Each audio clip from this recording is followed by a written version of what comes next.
Afternoon. Wow. It's been a very interesting week.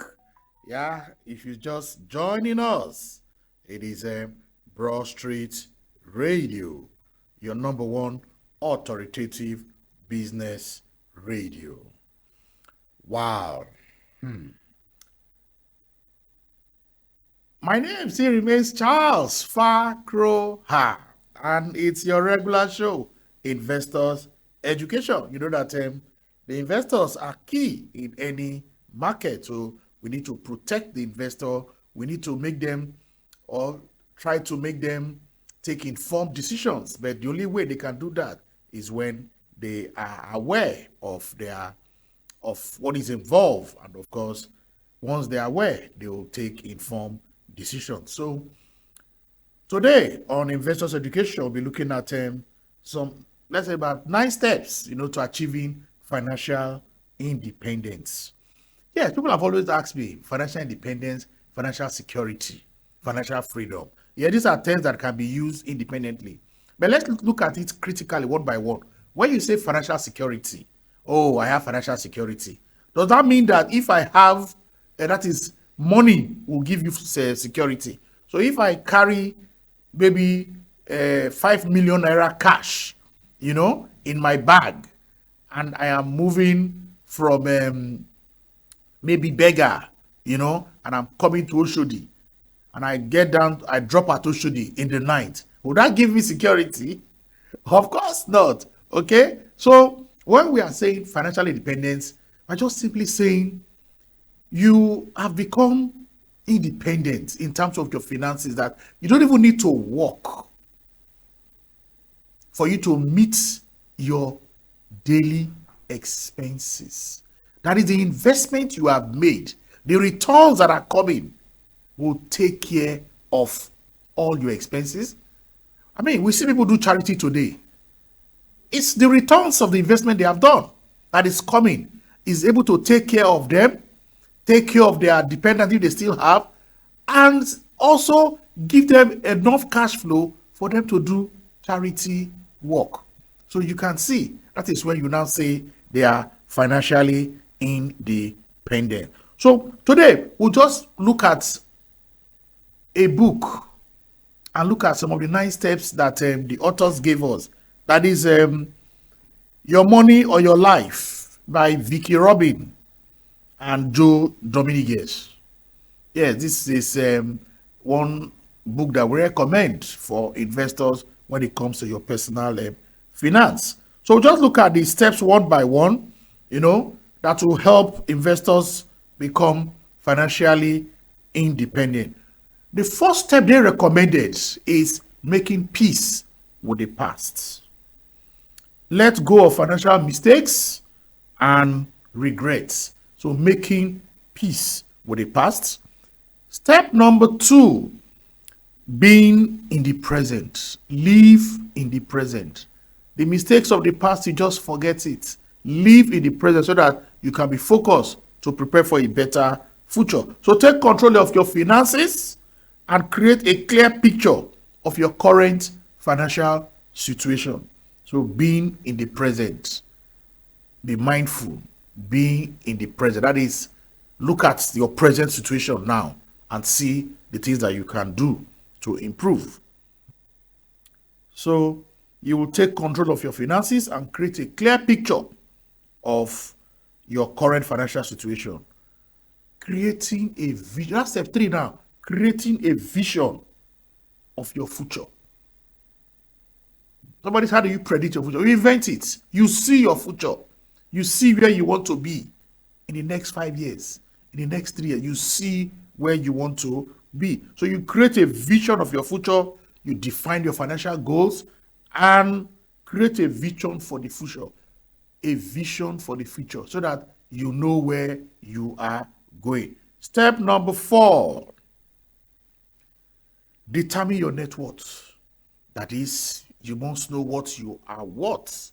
You must know what you own. You must know, that is, your assets and your liability. Your asset can be personal asset, investment asset, and all that. Then, of course, you can now also look at your liability. Liabilities can be long-term liability, short-term liability. So once you know your assets, you can have investment assets, you can have personal assets. Then of course, when you list all that out, the difference between the asset and the liability gives you your net worth. Some people have negative net worth when their liability is more than their asset. Okay, so you determine your net worth. Again, in financial planning, we've also recognized that your net worth does not determine your self-esteem. Your net worth does not determine your self-worth. It is not the amount of cash that you have in your bank balance that determine your self-worth. Okay, so you need to also look at your values. Now, after you have determined your net worth, you move on to step 5. You need to create a budget. Now, create a budget that aligns with your financial goals. You, like I've always said, your budget is not just numbers. Your budget, these are numbers that reflect your values. Okay, so and it tells you where you want to spend your money, and you are able to track. Because once you have a budget, maybe it's a 1-month budget, when you track it, you now come back to see what you have budgeted, whether you are within your budget or outside your budget, and see amendment that you can make. So step number 6, saving and investing. You know, we've been told by the richest man in Babylon, saving is the first step leading to the temple of wealth. And woe to that person who cannot plant his feet firmly on the first step. There is no way you can achieve financial freedom, financial independence, if you can't save. Again, we are saying it's not just saving. After you have saved, you need to now invest your money.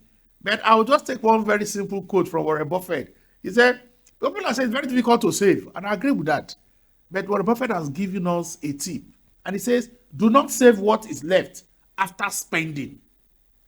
Spend what is left after saving. So you must pay yourself first. You save. Then you now spend whatever is left after you have saved. And I normally tell my audience, save so that you can be saved. Yeah, so savings and investment. Save and invest your money to achieve financial independence. That's step number 6. Step number 7. One of the best investments you can make is in yourself. So reinvest in yourself. Invest in yourself and your personal growth. It is very, very important. Step number 8. Achieving financial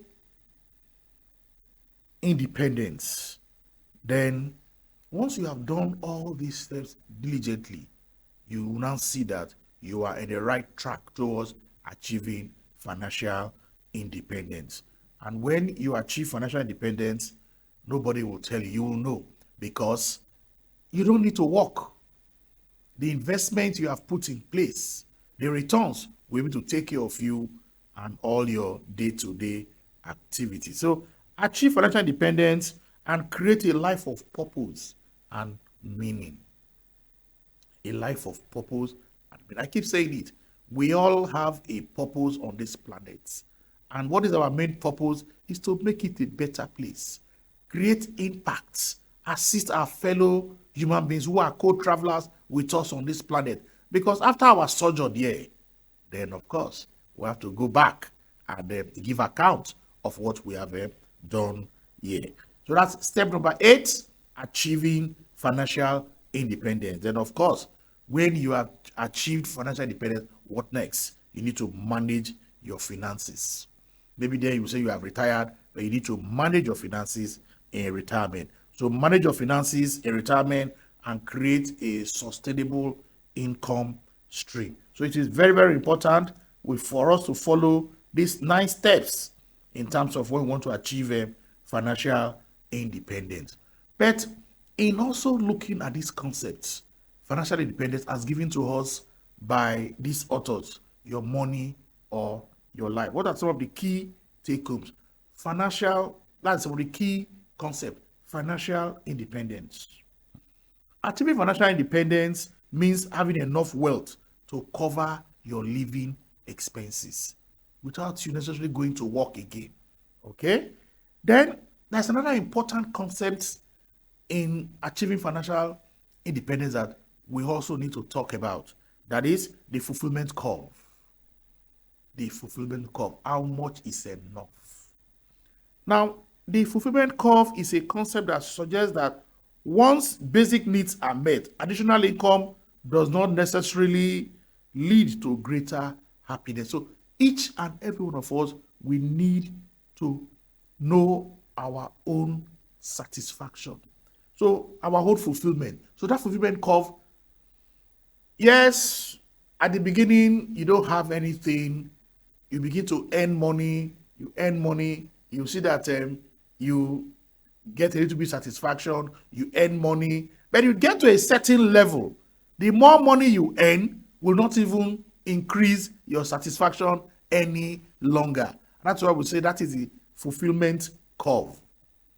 You know, unlike people will say, what money cannot do, more money can do it. Get that more money, you will see that it will not increase your happiness or satisfaction. Okay? So, money in itself does not make us happy. It is what we make use of money. And that's why we keep saying money is neutral. You can use money for good, you can use money for bad. Now, that takes us to, yes, the fulfillment curve. The fulfillment curve is a concept that suggests that once basic needs are met, additional income does not necessarily lead to greater happiness. Now, there are certain questions we need to ask ourselves as human beings. And as we're on this planet, we are trying to create wealth. In the pursuit of our personal ambition, we should not in any way try to harm our fellow humans that are co-travelers with us on this planet. You can't make so much money at the detriment of the environment. You can't make so much money at the detriment of your community. You can't make so much money at the detriment of your colleague. That will not be true wealth. So let's ask ourselves this question. Is this expenditure of life energy an alignment with my values? Now, people have said, how do you define money? Oh, money is a store of value. Money is a measure of value, and all that. Money is used for transactions and all that. What actually is money? Money is what we choose to trade our life energy. You go to work, you spend time, you are being paid. You are self-employed, you meet a need, you supply a service, you improve things for people, you are being paid. So it is your life energy that you are trading for money. So now, when you want to spend that money, you ask yourself, the first question is this expenditure of this life energy in alignment with my values? As people will tell you, that money is my sweat. It is your life energy that you have traded to get money. Another question that you need to ask yourself is this expenditure of life energy effective in achieving my goal? And that's why we say in one of the 9 steps, you have to reinvest in yourself. The last of the 3 questions we need to ask ourselves and meditate while we are trying to achieve financial independence is this expenditure of life energy fulfilling? Note, anytime you are spending money, it is your life energy you are spending. So you must become mindful when you are spending. You must have appropriate budgeting for your expenses. And when you have budget, don't see it as a limitation. Budget only directs you how you want to deploy your money. And of course, when you track it, you know where your money is going. So let us become more purposeful. Let us become more intentional in terms of our spending. Again, remember, when you spend money, it is your life energy that you are exchanging for. Thank you.